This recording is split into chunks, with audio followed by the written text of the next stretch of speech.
जय श्री कृष्ण। आप सभी देवियों एवं सुहागिन बहनों का करवा चौथ के पावन अवसर पर हमारे इस चैनल पर आप सभी का स्वागत है। आज की जो कथा है वो बहुत ही सुंदर और पौराणिक है। ये कथा सभी सुहागिन स्त्रियों को सुख समृद्धि एवं अखंड सौभाग्य का वरदान देने वाली माता का करवा चौथ की कथा है। इस पवित्र कथा को जो भी स्त्री सच्चे मन से श्रवण करती है उसके सुहाग की लंबी आयु होती है। आज की इस कथा में हम सुनेंगे करवा चौथ की सबसे प्रसिद्ध और पावन कथा वीरवती की कथा। तो बहनों, अपने करवे को हाथ में लीजिए, दीपक जलाइए और मन लगाकर यह कथा सुनिए।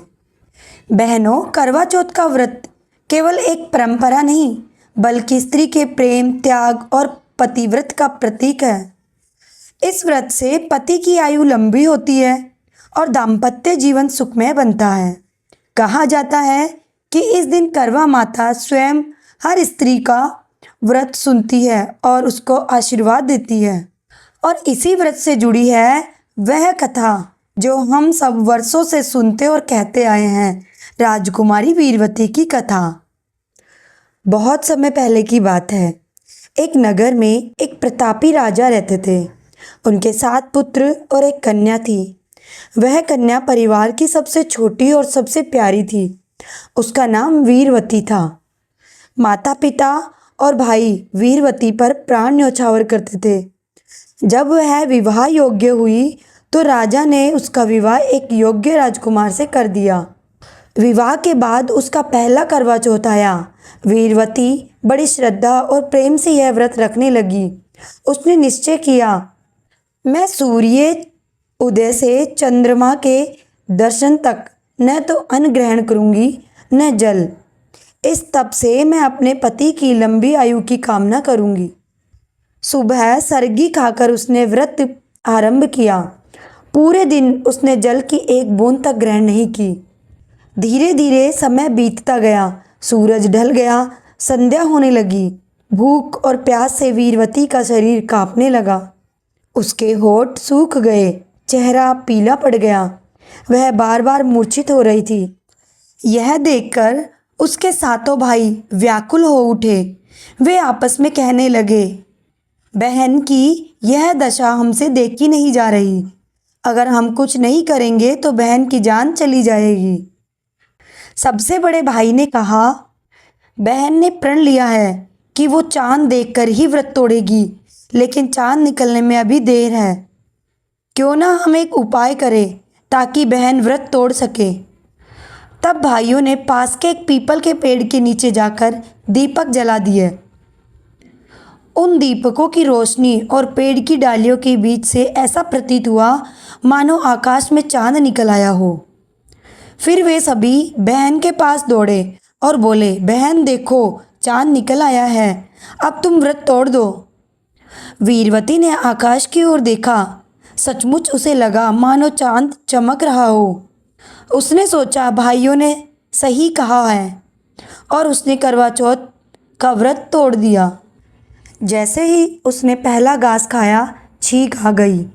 दूसरा घास खाते ही उसमें बाल निकल आया और तीसरा घास अभी खाने ही वाली थी कि उसके ससुराल से बुलावा आ गया कि उसका पति बीमार है और वो जिस भी हाल में है तुरंत अपने ससुराल पहुँचे। उसकी माँ उसे विदा करने लगी। उसे विदा करने के लिए माँ ने जब बक्से से कपड़े निकाले तो सारे कपड़े काले निकले। जब दूसरी बार निकालने लगी तो सारे कपड़े सफ़ेद निकल रहे थे। बेटी बोली, माँ तुम ये सब रहने दो, मैं जाती हूँ। ये देखकर माँ घबराई और बोली, रास्ते में जो भी छोटा बड़ा मिले सबके पैर पड़ते जाना। जो कोई भी बूढ़ सुहागन होने का आशीर्वाद दे वही अपने पल्ले से गांठ बांध देना। बेटी बोली, ठीक है माँ, और वो ससुराल के लिए निकल गई। रास्ते में उसे जो भी मिला वो सबके पाँव छूती गई। सब ने कहा, सुखी रहो, पीहर का सुख देखो, खुश रहो का आशीर्वाद दिया। ऐसे वो अपने ससुराल पहुंच गई। ससुराल के दरवाजे पर छोटी ननद खेल रही थी। जब उसने उसके पैर छुए तो उसने उसे आशीर्वाद दिया। सदा सुहागन रहो, पुत्रवती रहो, बूढ़ सुहागन रहो। ये बोलते ही उसने अपने पल्लू से गांठ बांध ली। घर में जब वह अंदर गई तो उसने देखा उसका पति मरा हुआ था, जमीन पर लेटा हुआ है और उसे ले जाने की तैयारी हो रही है। यह देखते ही वीरवती का दिल धक से रह गया। उसकी आंखों में आंसू भर आए।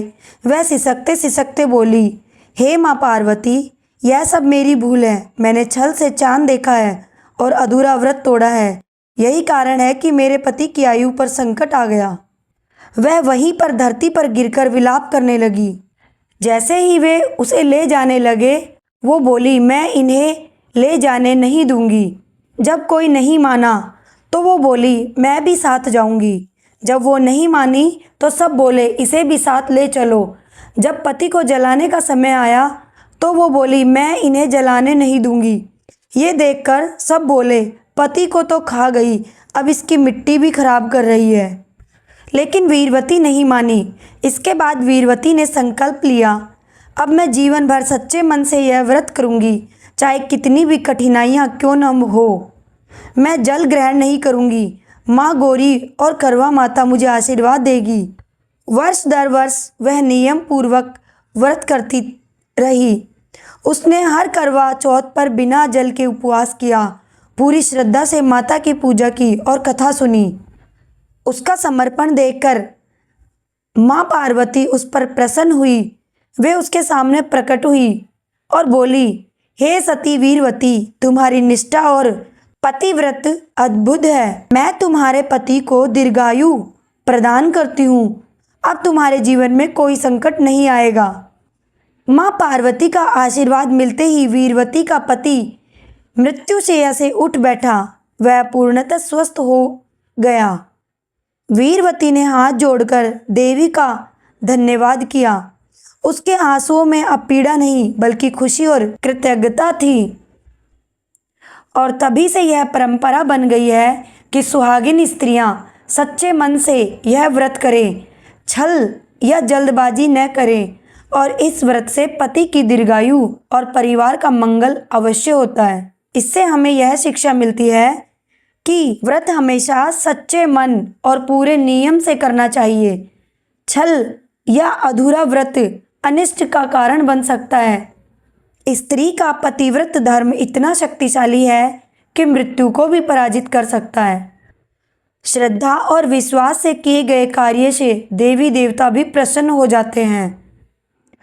अब सब मिलकर बोलिए, करवा चौथ माता की जय, सती वीरवती की जय, माँ गौरी की जय। यदि यह कथा आपको अच्छी लगी है तो करवा चौथ के व्रत से इसे श्रद्धा से सुने और एक दूसरे को सौभाग्यवती भव का आशीर्वाद दे। जय माता दी। जय करवा चौथ माता की।